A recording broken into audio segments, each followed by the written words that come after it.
Tapi kan ada info yang beredar di masyarakat sempat menuding abang menerima uang dalam jumlah yang besar itu untuk kasus ini.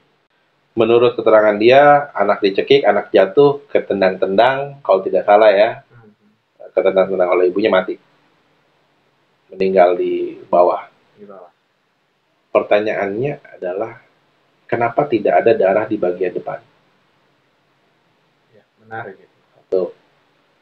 Terus, sampai dengan bisa pecah kepala dalam posisi seperti itu, diapain?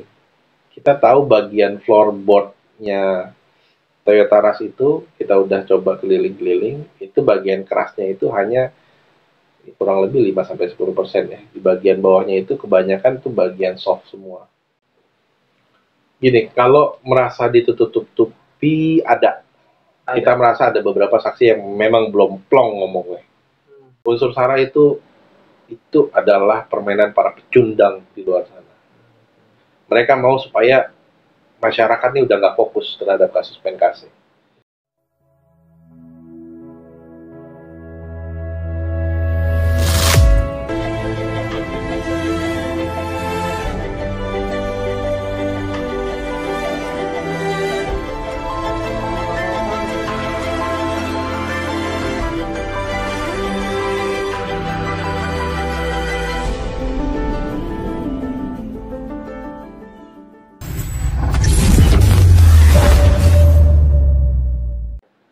Halo guys, jumpa lagi bersama dengan saya James Bore di channel yang edukatif dan inspiratif, tentunya di Pod James Open Mind.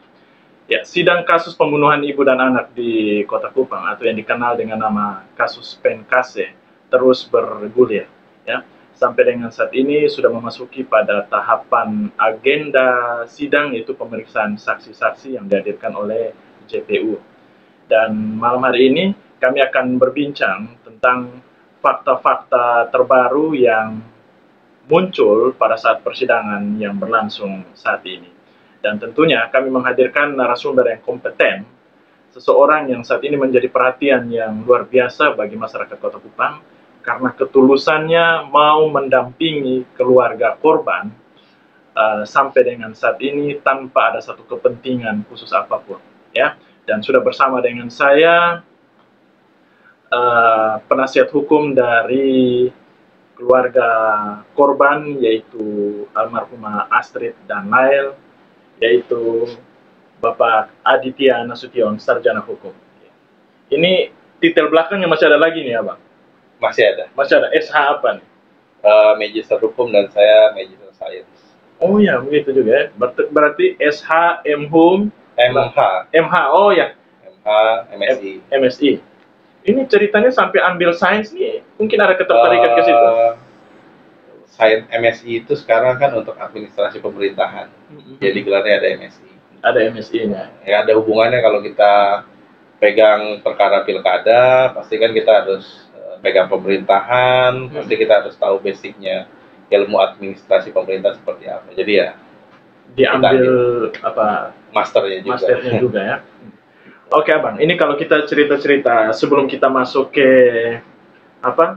topik kita menyangkut fakta-fakta persidangan yang mulai terungkap ini, mungkin yang paling pertama saya ingin tahu, ataupun mungkin masyarakat Kota Kupang juga ingin tahu, sebenarnya motivasi apa sih yang sampai Abang mau menerima tanggung jawab untuk mendampingi keluarga korban dalam kasus ini?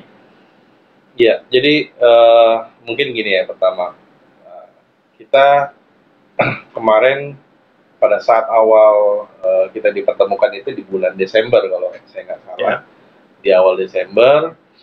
Nah, kita awalnya tergugah karena ada salah satu rekan kita di Kupang yang info ke saya, Bang, ini kayaknya ada perkara, terus dari keluarga korban merasa pada saat itu penanganannya sepertinya di pihak kepolisian masih belum maksimal.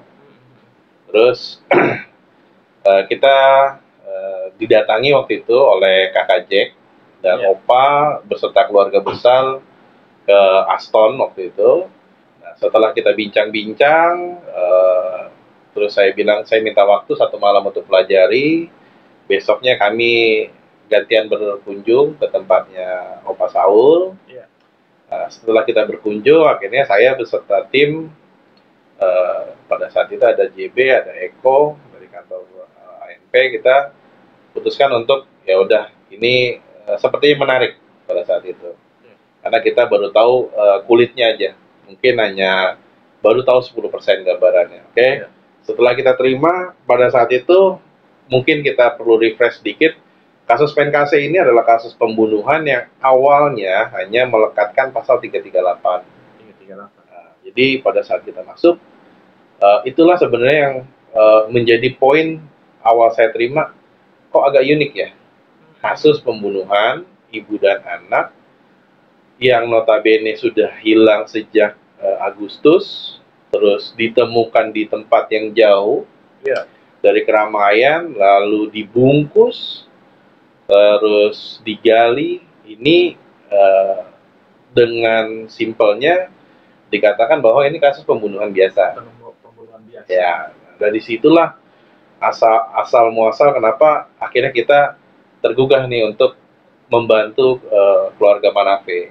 Nah, jadi asalnya dari situ, karena kita melihat bahwa pertama kita kalau lihat dari segi keluarga memang minim untuk edukasi hukum. Jadi pada saat kita masuk, kita kasih gambaran terkait dengan hukumnya seperti apa, aturannya seperti apa, lalu teori yang dipakai terhadap kasus ini seperti apa. Nah, dari situlah pihak keluarga mulai terbuka terhadap fakta-fakta yang sebenarnya terjadi. Nah, setelah dari situ beranjak ya kita berjalan waktu, naik pasal 340 dulu.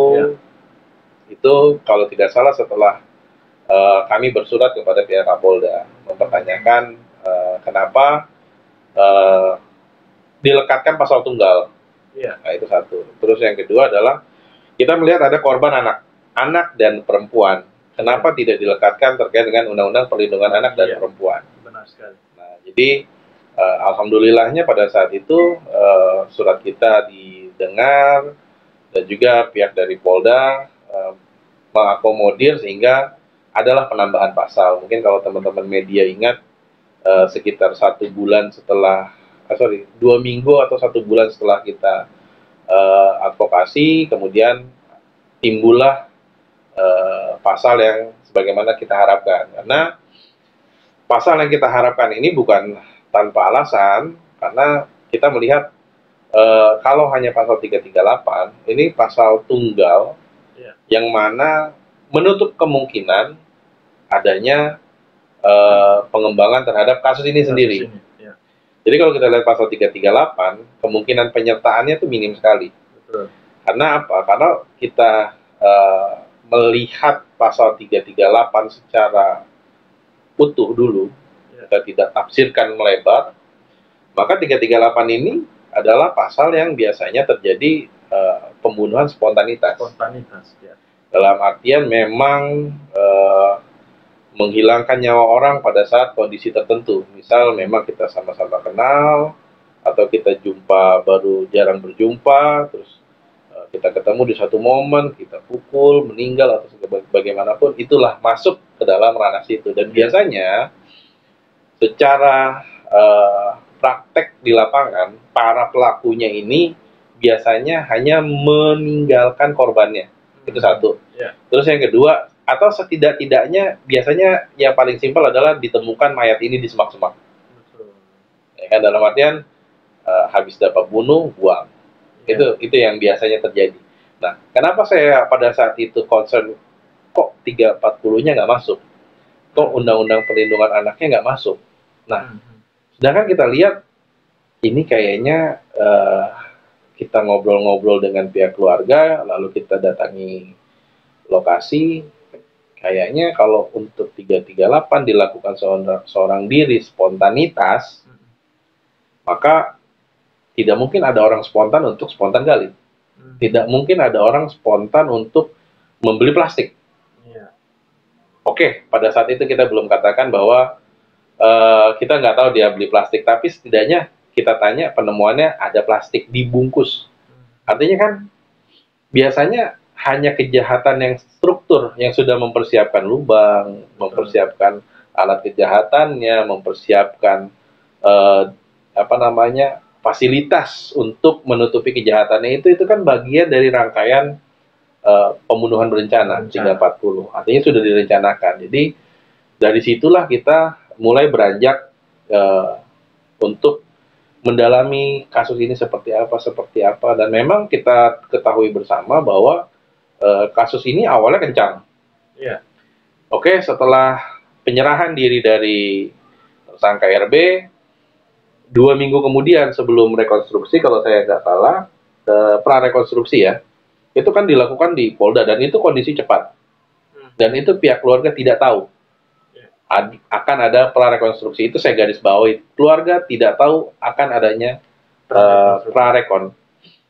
Dan kita datang ke Polda adalah pada saat kita mau menyerahkan surat. Saya lupa waktu itu surat apa, yang jelas kita minta supaya rekonstruksi itu dilakukan terbuka dan kita diizinkan untuk rekonstruksi. Kalau tidak salah saya. Jadi setelah dari situ kita kaget karena ini kok cepat sekali. Betul. Semudah itukah APH mempercayai keterangan orang yang menyatakan bahwa dia pembunuhnya tanpa mengembangkan lebih lanjut dari fakta-fakta yang ada. Kita tidak mau berasumsi bahwa tersangka ini memang benar melakukan kesalahan, tapi harus dong dilihat ini sampai dengan ditemukan ini kan ada spare waktu kurang lebih sampai dengan tersangka menyerahkan diri itu kurang lebih 5 bulan ya. Iya. Artinya selama 5 bulan orang yang pernah melakukan tindak pidana ini kan artinya sudah mempersiapkan.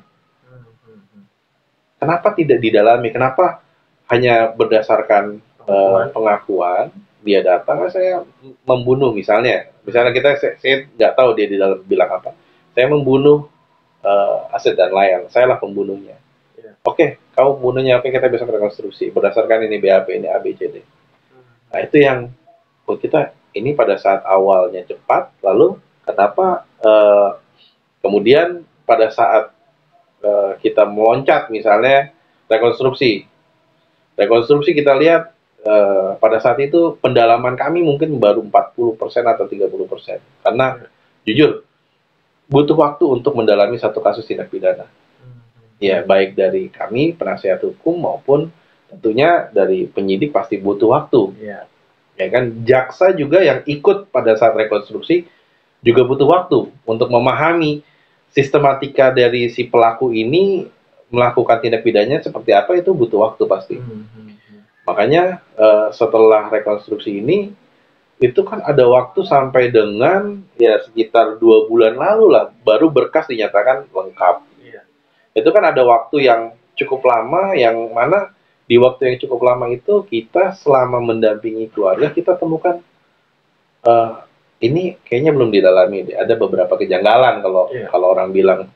Jadi ada beberapa kejanggalan yang pada saat rekonstruksi kita sampaikan sampai dengan saya ingat pada saat itu ada pergantian Kapolda ganti, Kapolda baru masuk, lalu diatensi.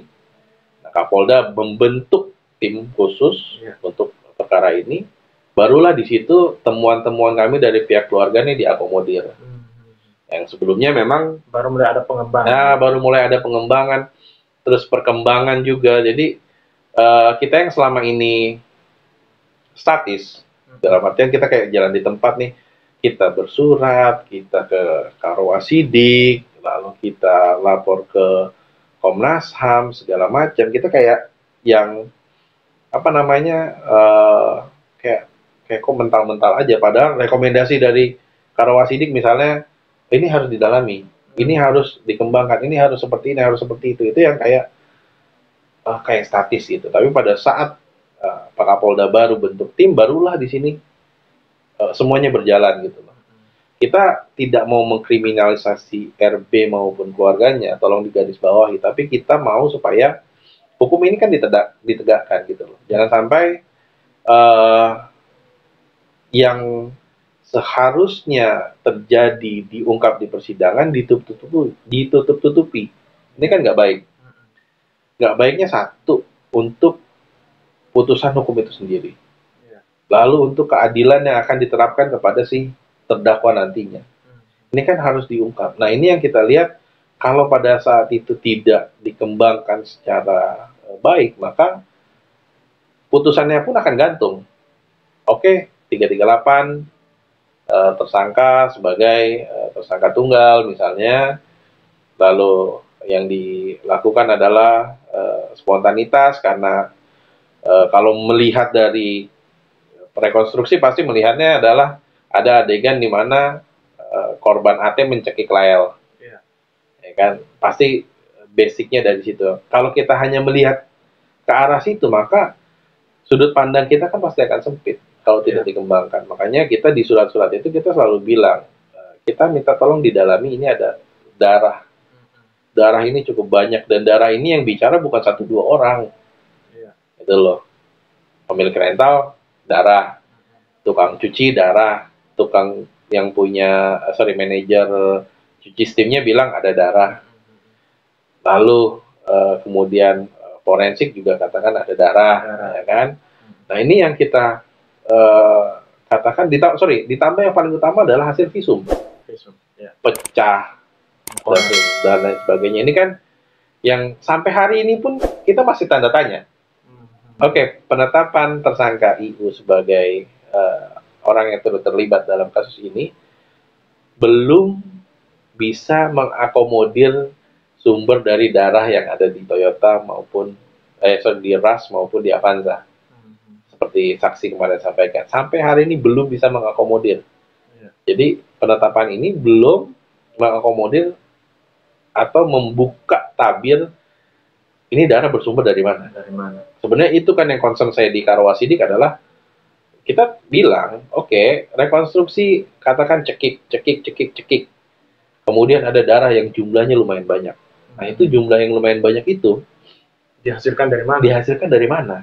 Kalau hanya rekonstruksi cekik, sorry itu kita dari teman-teman keluarga maupun pihak aliansi, kita udah ulang-ulang, mana sih mobil Avanza nih atau mobil Rush di Kota Kupang yang sama jenisnya, ayo kita coba masuk deh. Yang setinggi AT mana? Masuk. Lalu baik seperti apa? Masuk. Ayo kita coba hitung ya. Gimana sih cara mereka eksekusi? Kita kayak semacam membuat rekonstruksi setelah rekonstruksi. Nah, di situ kita lihat, kayaknya nggak mungkin kalau hanya seperti ini, lalu pecah kepala, cekik di leher, pecah kepala. Itu kan yang jadi tagline teman-teman dari aliansi selama ini kan, cekik di leher, pecah di kepala. Itu yang sampai kita rekonstruksi, kita masih sampai hari ini pun kita masih belum tahu ini darah sumbernya dari mana. Masih penuh tanda tanya. Ya, jadi itulah sekelumit kenapa saya terima ini ya, dari awalnya saya nggak tahu sampai kita ketemukan banyak bukti. Ini yang buat saya dengan tim benar-benar yang seperti ada semangatnya gitu. Jadi benar-benar yang kepuasan tersendiri, bukan untuk menghakimi orang, tapi untuk bagaimana supaya kasus ini terbuka. Kebenaran bisa terungkap. Yes. Kita nggak mau hakimi. Kita justru malah berharap begini. Taruhlah ada sebuah kejujuran dari masing-masing tersangka, terdakwa, mengatakan yang sejujurnya terjadi, kita akan lebih lega gitu. Karena kecurigaan kita selama ini artinya terbukti gitu. Seperti yang tadi saya ambil kutip sedikit ya, mohon izin ya. Saya seperti kutip apa yang dikatakan oleh saksi yang hari ini dihadirkan ke persidangan, menyatakan bahwa RB ini orangnya baik, care, perhatian, sayang keluarga. Mungkin nggak sih ngebunuh anak kecil? Ya kan? Mungkin nggak sih ngebunuh orang? Dan itu kesaksian yang disampaikan oleh orang terdekatnya. Terlepas dari itu adalah benar atau enggak, tapi sebenarnya ini kan saksi yang dihadirkan harusnya saksi JPO adalah saksi yang memberatkan dari terdakwa. Biasanya adalah saksi yang mendukung dakwaan dari kejaksaan. Iya. Tapi dikatakan seperti itu kan, ya kita melihat lah orang berkeluarga, punya anak, pasti pikir ya pasti ada hati nurani. Gitu loh. Terlepas dia dalam kondisi kalap ya, itu nomor 2 deh. Kita berharap bahwa ada kejujuran di sini yang mau diungkap, ataupun yang bisa diungkap, yang mana kejujurannya itu efeknya tuh bukan hanya untuk kita sebagai sebagai apa ya, kalau dibilang sebagai pemuas rasa penasaran kita, efeknya juga buat dia. Majelis hakim pasti punya pertimbangan kok untuk meringankan sebuah kejujuran. Betul. Orang salah, mengaku salah, itu pasti punya poin plus tersendiri di mata hakim ketimbang orang yang udah tahu salah tapi nggak mau ngaku salah. Iya, benar. Justru apa, kalau sering kita dengar istilah mempersulit persidangan. Jadi tidak kooperatif selama persidangan, ya kan? Ini yang kita harap supaya udah jujur aja gitu loh. Saya berkali-kali ketemu sama beberapa teman-teman yang menjadi saksi sebelum kita hadirkan di penyidik. Kita memfilter karena banyak contoh bahwa ternyata di NTT ini medsos itu kan cepat ya beredarnya, Facebook itu kan cepat. Nah, banyak teman-teman ini yang mengaku menjadi saksi justru berdasarkan dari media online, dari media sosial. Nah, itu yang kadang-kadang kita sebelum kita ketemu saksi banyak kita bilang, "You dengar langsung nggak?" Itu yang berkali-kali kita sampaikan bahwa kita kalau ketemu saksi tolonglah katakan apa yang sebenarnya terjadi. Kalau you memang tahu katakan gitu. Ini bukan hanya memperingan pekerjaan saya, tapi juga memperingan si terdakwa nantinya gitu loh. Kita maunya nih terdakwa sekarang posisinya adalah orang yang disangkakan. Oke. Posisi Anda adalah posisi yang paling berat pada saat ini, selain daripada keluarga, bagi orang yang ditinggalkan. Kenapa sih kalau orang bilang legowo lah kalau memang benar melakukan? Ini kan sebenarnya kan linear dengan apa yang sudah dia lakukan. Kenapa saya bilang linear? Dia tidak ditangkap. Dia datang menyerahkan diri. Pengakuan saya sebagai tersangka. Artinya saya datang, Pak saya salah. Kenapa sekarang di persidangan kita melihat, misalnya nih, sampai hari ini pun tidak ada permohonan maaf dari pihak keluarganya si tersangka kepada keluarga Manafe. Maupun terdakwa, kalau tidak salah di persidangan pertama sudah sampai. Oh iya, kepada orang tua. Ya, kepada orang tua, tapi menunggu persidangan ya kan. Iya. At least sudah hampir mau 10 bulan atau 9 bulan. Nah, kita lihat kenapa sih tidak ada mimik atau tidak ada pesan untuk mencoba meringankan gitu loh. Saya akui saya bersalah atau gimana. Ya, padahal itu yang kita nanti itu ya kita minta keringanan yang mulia, kita akui atau segala macam. Abang, sebelum kita melangkah lebih jauh nih Abang, ada satu pertanyaan yang cukup menggelitik. Abang dibayar berapa nih mendampingi keluarga korban? 0 rupiah. 0 rupiah? Maksudnya gratis ini? Gratis. Serius? Serius. Kalau ada yang bisa buktikan dari keluarga kasih saya 1 sen, saya kali 100 aja. Tapi kan ada info yang beredar di masyarakat sempat menuding Abang menerima uang dalam jumlah yang besar itu untuk kasus ini. Ya, jadi gini, kalau jumlah uang yang besar itu dulu sempat beredar di medsos, saya lupa.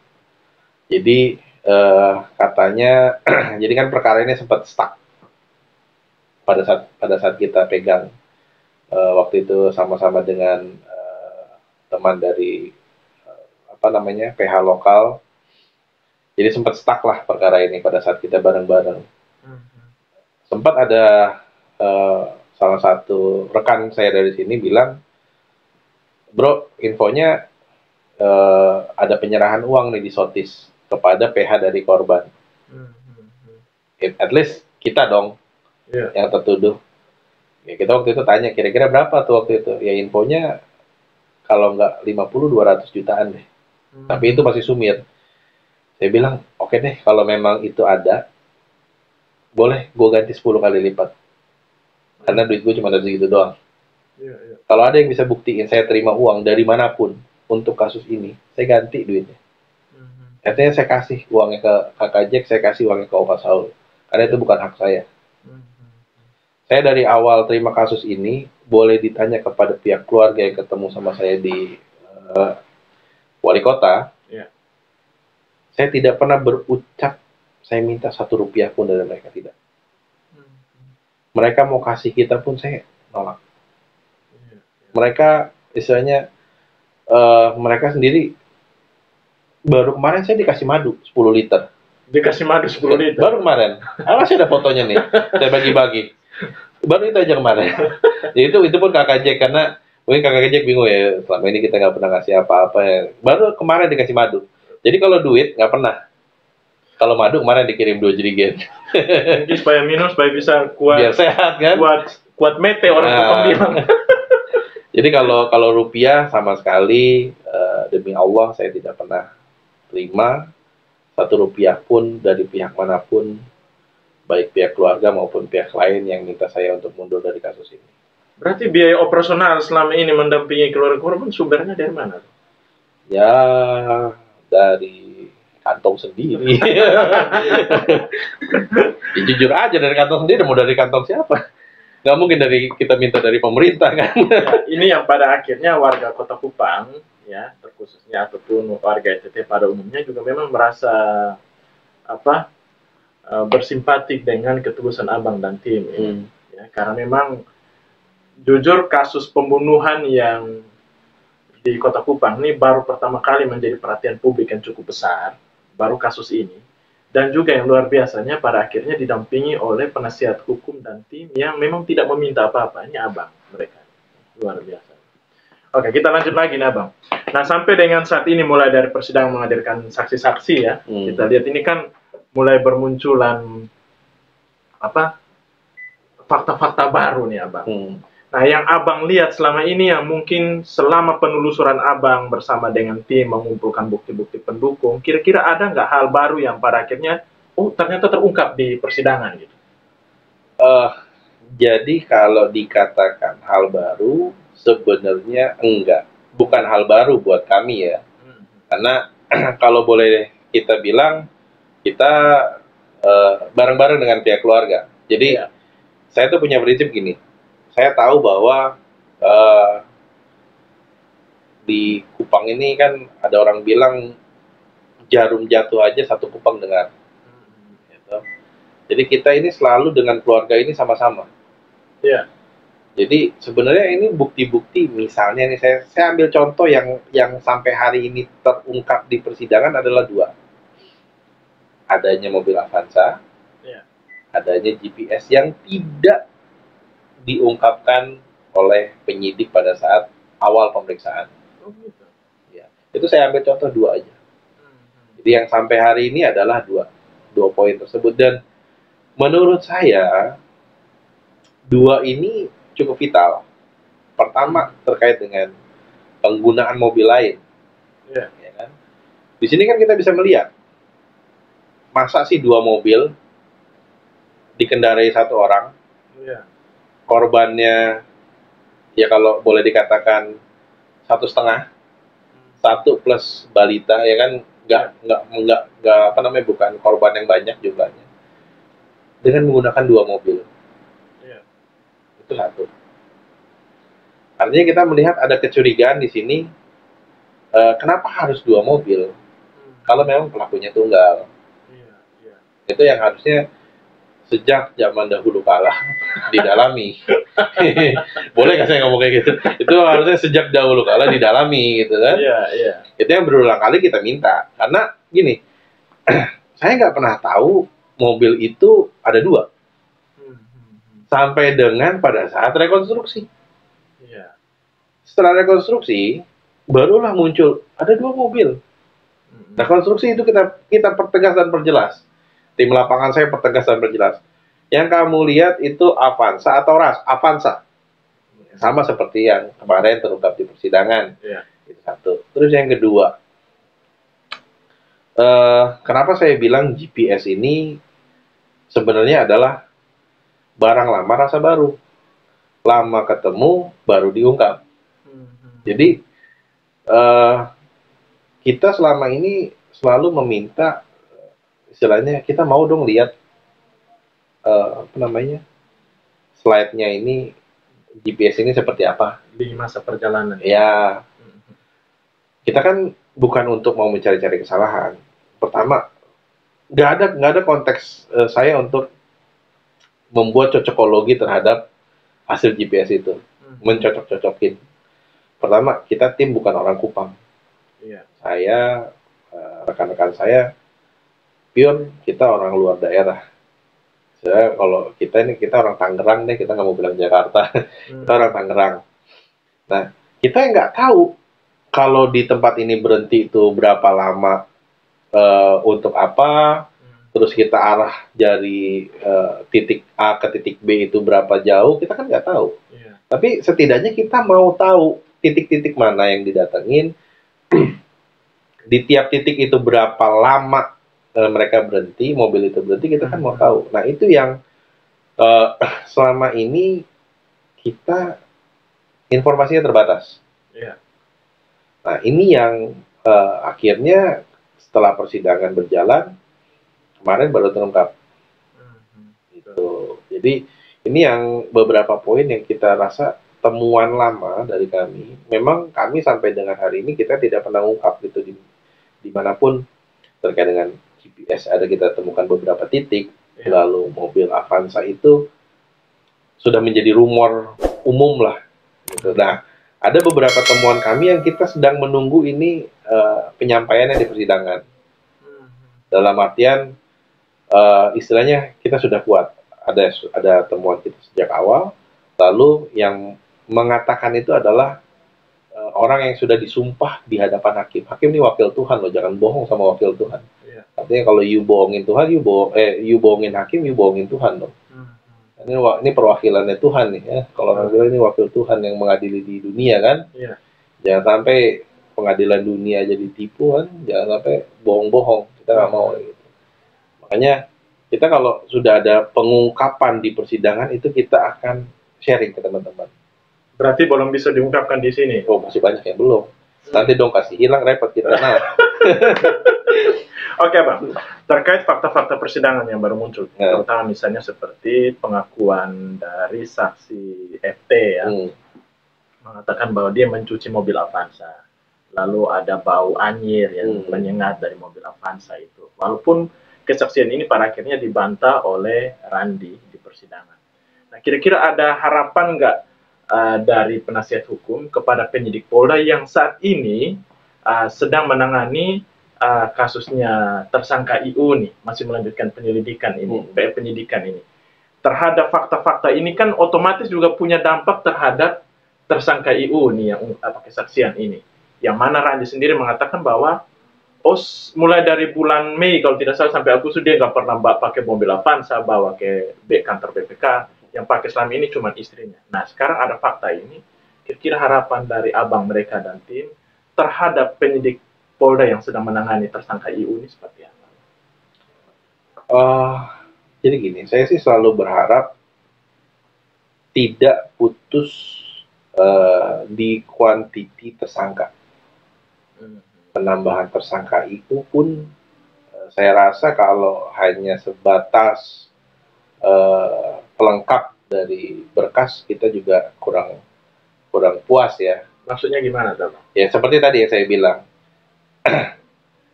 ada kejanggalan yang sampai ini hari sidang ini belum terungkap. Orang bilang bau darah di mobil A, di mobil B, di mobil C.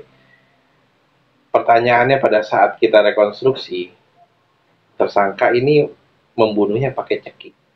Darahnya ini nggak pernah dibilang.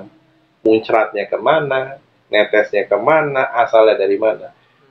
Saya ambil contoh paling gampang.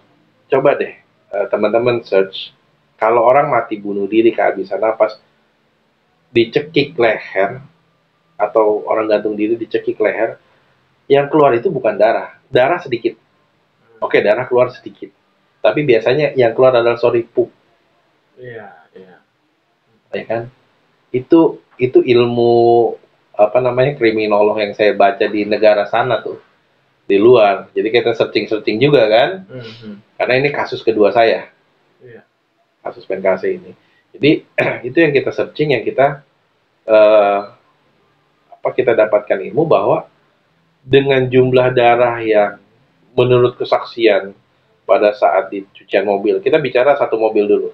Ini kan mobil Avanza baru terungkap ada darah di persidangan. Kita bicara mobil Avanza. Pada saat di mobil Rush. Pada saat dikatakan di mobil Rush, itu tukang cuci bilang di sini. Dalam artian di jok baris kedua, di jok baris ketiga ada darah.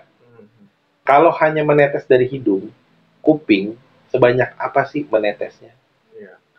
Pendarahan seperti apa sih yang bisa membuat satu, katanya dikatakan ini ada gumpalan hitam, sini ada gumpalan hitam bekas darah. Ini kan ya kalau misalnya tidak ada luka pecah kepala, mungkin kita masih bisa mengamini ada pendarahan hebat yang dialami oleh korban Lyle. Karena kalau dikatakan pendarahan hebat dari AT, kita nggak sepakat juga. Kalau berdasarkan, ya ini saya mensinkronkan apa yang tersangka RB katakan, yang dipakai untuk rekonstruksi. Kenapa saya ini mencoba mencocokkan keterangannya RB dengan fakta yang ada? Kalaulah itu darah berdasarkan dari korban Lyle, anak Lyle, memang ada korelasinya. Menurut keterangan dia, anak dicekik, anak jatuh, ketendang-tendang, kalau tidak salah ya, ketendang-tendang oleh ibunya, mati. Meninggal di bawah. Pertanyaannya adalah, kenapa tidak ada darah di bagian depan? Ya, menarik gitu. Tuh. Terus, sampai dengan bisa pecah kepala, dalam posisi seperti itu, diapain? Kita tahu bagian floorboardnya Toyota Rush itu, kita udah coba keliling-keliling, itu bagian kerasnya itu hanya kurang lebih 5-10% ya. Di bagian bawahnya itu kebanyakan tuh bagian soft semua. Termasuk cover dari AC, cover dari filter AC itu soft semua. Dan kalaupun di situ terjadi pecah kepala, kenapa tidak ada darah di situ? Kenapa darah itu malah ada di jok baris kedua dan di baris ketiga? Apakah ini kambing yang dipotong ditaruh di jok kedua, ditaruh di jok ketiga, atau kambing yang dicekik ditaruh di jok kedua, taruh di jok ketiga, yang keluar darah cuma dari kuping? Ini kita kalau beranalogi kan seperti itu, ya. Karena apa? Karena kalau kita berdasarkan keterangan dari terdakwa, kita akan mendapatkan satu gap yang kalau orang awam pun mikir, ini gimana caranya ya bisa ada darah sebanyak ini, ya kan? Di posisi jok baris kedua yang notabene baris kedua tidak ada istilahnya aksi ya kan? Dicekik, selesai cekik, meninggallah si AT ini, ditariklah ke belakang, jok baris belakang. AT ini kan meninggalnya dicekik. Kalaulah meninggal ini dicekik, terus ditarik ini ngeluarin darah, darahnya nyecer ke jok baris kedua atau ke lantai baris kedua, pertanyaannya darahnya dari mana? Apakah darah dari hidung? Saya rasa kalau darah dari hidung kayaknya sedikit banget lah. Kemungkinan besarnya itu paling cuma kayak mimisan dikit. Yang itu kalau nempel-nempel di bangku, di lap, selesai hilang. Tapi ini kan sampai menempel di bawah, dibuka dia punya karpet dasar masih ada darah. Itu sebanyak apa yang keluar? Berapa liter itu darah keluar? Ya, kita bicara 1 liter aja deh. 1 liter tuh perlukaan seperti apa yang bisa menghasilkan darah 1 liter? Kalau tidak dari perlukaan dalam. Makanya begini, ini apa yang ada mungkin apakah terdakwa ini lupa dengan cara membunuh si tersangka si korban ini, atau seperti apa? Berarti menurut Anda saksi-saksi yang dihadirkan sampai dengan saat ini menurut Anda kira-kira kualitas kesaksian mereka ini seperti apa? Apa memang masih ada yang mungkin Anda merasa masih ditutup-tutupi atau bagaimana? Gini, kalau merasa ditutup-tutupi ada. Kita merasa ada beberapa saksi yang memang belum plong ngomongnya. Jadi kan gini, kalau orang bicara benar, nggak diputer-puter, kayak misalnya kakak ditanya, kalau dari sini kita mau ke Kampung Solor lewat mana sih? Kalau kakak mau bohongin orang, kakak akan pikir, lewat mana ya? Oh, kakak lewat El Tari, sah. Muter. Padahal kan tinggal tarik lurus selesai. Iya, mutar-mutar. Nah, ini mutar-mutar. Padahal harus tinggal bilang, kakak keluar tempat ini, kakak tinggal belok kanan, lurus sah. Sampai ketemu. Ini tapi berputar. Jadi lewat El Tari itu di mana? Lewat El Tari itu harus lewat sini. Jadi kita nih orang hukum tahu mana yang bohong, mana yang jujur. Apalagi yang tadi saya bilang dari awal, di depan kita ini bukan hakim sembarangan.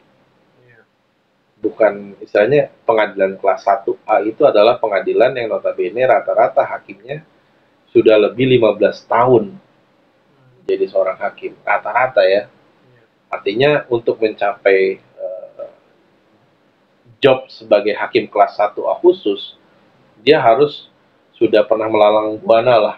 Rata-rata bekas ketua pengadilan, bekas wakil ketua pengadilan, mereka pindah ke sana. Artinya orang yang benar-benar paham. Jadi kalau tidak jujur, tidak terbuka, ini mudah banget. Apalagi buat kita praktisi ya. Kita buat praktisi ini, aduh, kayak misalnya keterangan tadi itu, saya tuh yang agak miris. Ini beginilah kalau keterangannya dibuat-buat. Itu sampai berapa kali ya saya keluar dulu nih. Kadang suka, ini yang saya terlalu pintar atau memang orang ini betul-betul bodoh. Kadang-kadang kita mikir kayak gitu loh. Sampai tadi saya bilang, aduh, saya kalau begini saya nggak tahan ya. Ini mau bicara tapi kita sebagai pengunjung sidang harus menghormati sidang, ya kan? Sudah, kita lebih baik keluar dulu, cari hirup udara. Maka yang kita lihat sampai dengan hari ini, saksi masih banyak yang ditutup-tutupi. Saksi masih banyak belum mau berkata jujur. At least gini, kita tidak minta supaya ditunjukkan bagaimana si Randi membunuh. Bagaimana si Randi menghabisi nyawa Ate maupun Rael. Bagaimana dia menggali. Kita belum sampai ke tahap itu. Kita baru pada tahap bagaimana histori mereka, bagaimana backgroundnya mereka. Ini aja kalau saya bilang masih banyak orang, masih ada saksi yang belum berkata jujur. Itu yang saya lihat sampai hari ini. Oke, Abang. Ini kita sudah sampai di akhir dari wawancara kita nih, Abang.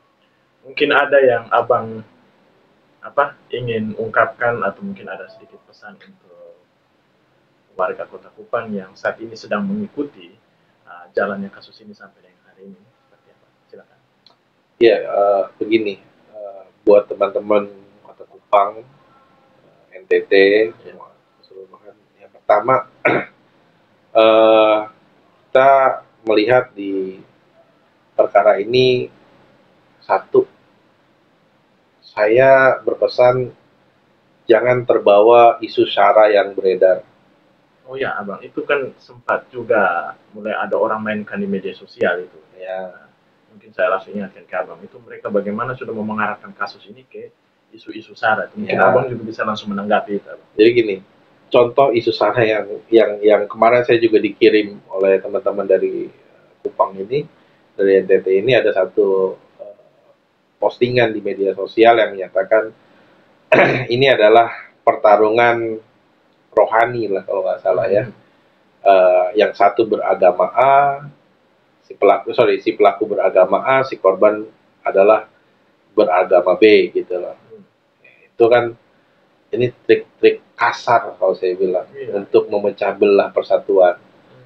Sekarang begini, pelaku adalah istilahnya pelaku ini adalah si A dan si korban agamanya adalah B.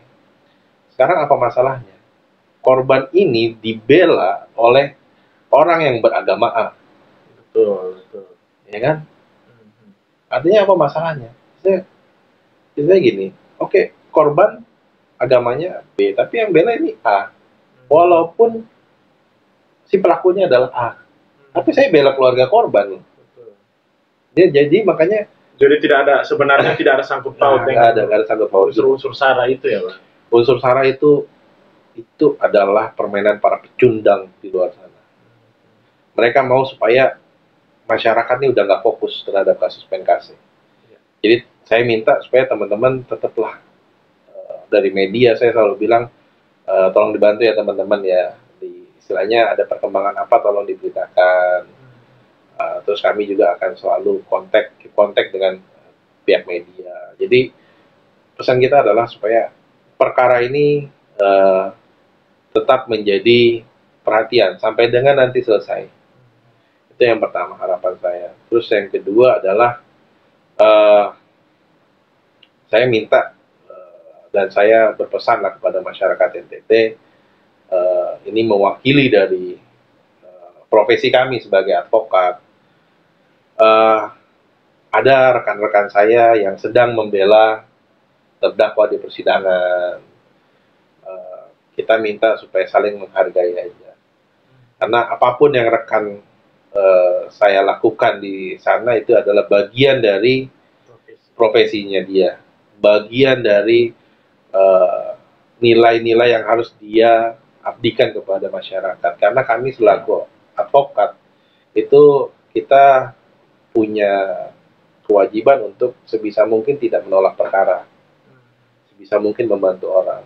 Jadi kalau kita bilang janganlah bully berlebihan, ya rekan-rekan di sana. Saya pun kadang-kadang membayangkan kalau misalnya saya di posisi teman yang di sana, apalah perasaannya kita ini kan, habis juga kita ini. Makanya saya kadang-kadang ya, kita nih pengacara serba salah. Pada saat, jadi saya ini hanya beruntung, saya membela klien di posisi yang didukung oleh masyarakat. Dan kita bayar tuntas kepercayaan yang diberikan oleh itu. Yang unfortunately, teman-teman rekan saya ini sedang membela terdakwa yang kalau sinetron ini lagi jadi peran antagonisnya. Itu yang kadang-kadang saya dengan Om Benny saya bilang, abang sabar deh sedikit ya. Nanti habis ini kita ngopi-ngopi boleh abang.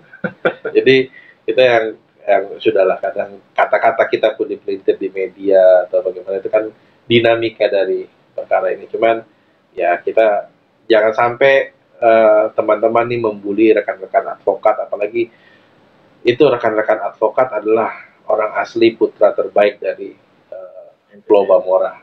Ya, toh ke depan kalau masyarakat ini punya masalah pasti akan lapor sama ini pengacara-pengacara kan. Bisa jadi ketemu kan. Jangan sampai hari ini kalian bully teman-teman kita, besok kalian datang minta bantu sama mereka, itu kan ya tolonglah. ini kami ini profesional pertama itu ya. Itu pesan-pesan saya supaya apa? Saya tidak mau perkara ini jadi memecah belah keindahan kedamaian yang udah ada di NTT. Kita nggak mau flashback jauh ke belakang. Terlalu mudah suatu kesatuan ini dipecahkan bukan melalui hal-hal yang sifatnya perang, tapi biasanya dari dalam sendiri. Makanya SARA, terus bullying ini jangan sampai jadi suatu hal yang memecah. Apalagi kan kalau bullying ini nanti ujung-ujungnya SARA lagi, ujung-ujungnya agama, suku. Kan? Itu yang saya harap. Dan juga harapan kami tentunya kepada pihak penyidik, jaksa maupun hakim, terlebih kepada penyidik, kita mintalah, mohon kepada penyidik supaya tolong fakta-fakta persidangan nih jangan dianggap sebagai angin lalu. Kita mau supaya apa yang sudah terungkap di sini, setuju dengan pendapatnya kakak, supaya dimasukkan sebagai bahan pengembangan terhadap penyidikan yang sedang berjalan. Mana tahu di kembangkan dari keterangan persidangan, ditemukan lagi, ya kan, titik terang, misalnya darah dari mana. Itu kan buat kita itu yang semakin jelas kasus ini terbuka, kami dari pihak keluarga semakin lega. Jadi harapan kita ya pertama jangan sampai terpecah belah karena SARA, terus kita minta supaya rekan-rekan media atau masyarakat semua NTT memperhatikan kasus ini seperti awal terjadinya, jangan sampai turun. Kalau orang kita bilang sekarang jangan kasih kendor, jangan kasih kendor, gas terus, gas. Terus juga stop bullying di media sosial, bully satu sama lain. Saya rasa jangan. Pesan terakhir ya, supaya APH tetap mencermati kasus ini, supaya kasus ini bisa tuntas tanpa ada rasa penasaran lagi, baik dari pihak keluarga maupun dari masyarakat Pulau Bambora. Itu aja. Oke. Baik, terima kasih Abang untuk waktunya sudah mau berbagi dengan masyarakat Nusa Tenggara Timur melalui PodGems ya Bang. Oke guys, demikianlah wawancara kami dengan Abang Aditya Nasution ya, penasihat hukum dari keluarga korban, dalam hal ini Astrid dan Lael ya. Semoga informasi yang didapat melalui PodGems ini bisa memberikan pencerahan buat kita semua yang sedang mengikuti perkembangan kasus PNKC ini. Oke, demikianlah hasil wawancara kami. Saya James Bore bersama dengan Abang Aditya Nasution. Ya, pamit. Sampai jumpa.